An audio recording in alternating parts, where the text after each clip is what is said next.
कुछ दिनों पहले खलील दादा अब्दुल मलिक साहब के बीच में फायरिंग का इंसिडेंट हुआ था। जी सर। उसको लेकर आज अब्दुल मलिक मोहम्मद ईसा की बेल रखी गई थी, तो क्या जी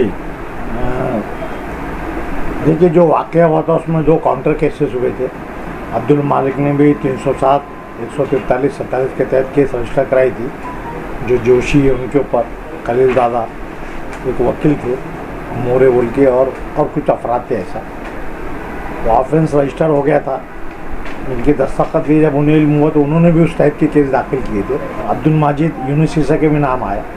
तो माजिद खान और अब्दुल माजिद तो पहले ही ज़मानत पे छूट चुके थे।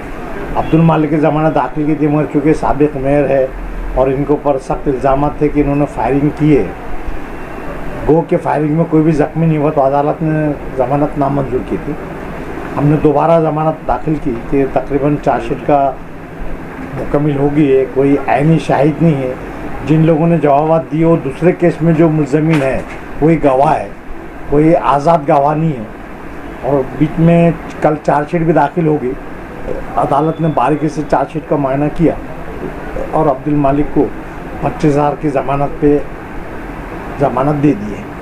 25,000 का बॉन्ड देना, और इन्वेस्टिगेशन चूँकि पूरा हो चुका है, कोई उसमें दबाव नहीं लाना, ऐसा कह के ज़मानत दे दी है।